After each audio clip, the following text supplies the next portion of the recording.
Atenção, está no ar a Rádio Libertadora.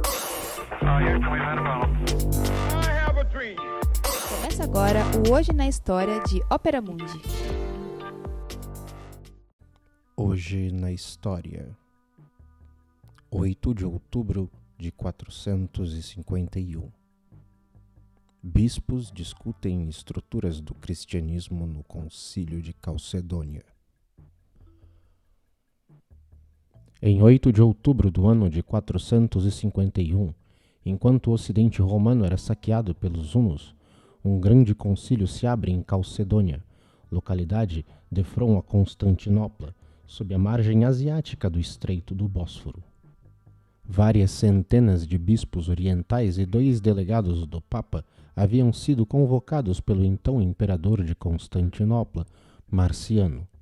Foi o quarto e o último dos grandes concílios ecumênicos que puseram em pauta as estruturas da cristandade. O encontro iria tratar de querelas teológicas, bastante sutis, mas que teriam consequências importantes para os povos do Oriente. Em primeiro lugar, o concílio ratificou a condenação da heresia ariana, pronunciada no Concílio de Nicéia, em 325, e ainda praticada pelos povos à época ditos como bárbaros. Essa heresia fazia de Cristo um simples intermediário entre os homens e Deus. Os bispos, reunidos na Calcedônia, reafirmaram o dogma da Santíssima Trindade. Assim agindo, condenavam com força as doutrinas opostas pelo patriarca de Constantinopla, Nestórios, e de um monge de Alexandria sobre a natureza divina e humana do Cristo. O nestorianismo, ou doutrina de Nestórios, estabelecia uma estrita distinção entre as naturezas humana e divina de Cristo.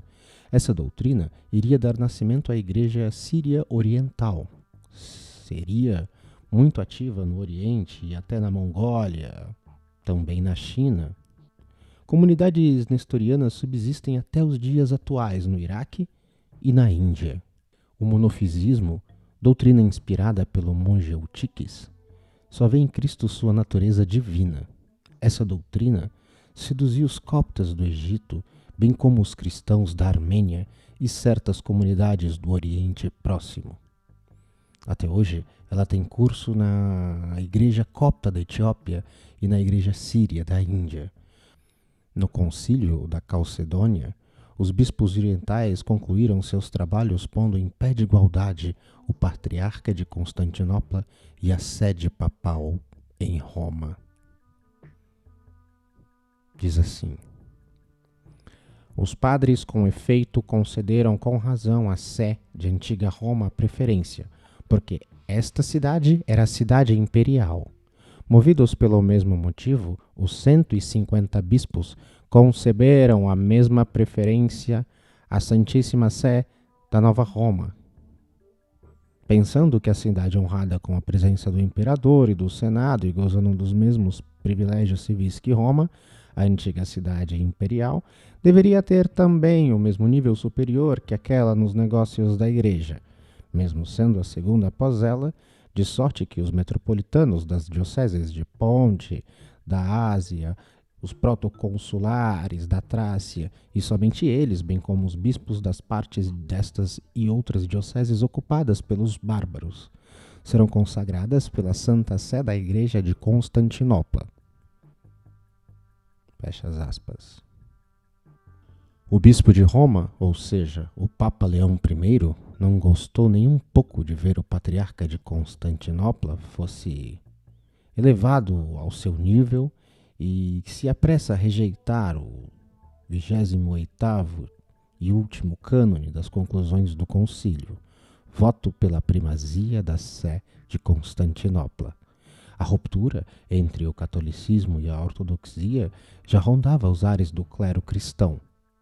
Mais grave ainda, de consequências mais imediatas, a condenação do monofisismo atinge os habitantes das regiões orientais da Síria e Egito. Fiéis à heresia começam a tomar distância de Constantinopla. 2 séculos mais tarde, quando os árabes muçulmanos atacaram essas regiões, confrontaram-se com comunidade pouco combativas, senão acolhedoras, pois pouco dispostas a defender o imperador grego. Hoje na história. Texto original: Max Altman. Narração: José Igor. Edição: Laila Manoeli. Você já fez uma assinatura solidária de Opera Mundi? Com 70 centavos por dia, você ajuda a imprensa independente e combativa. Acesse www.operamundi.com.br/apoio.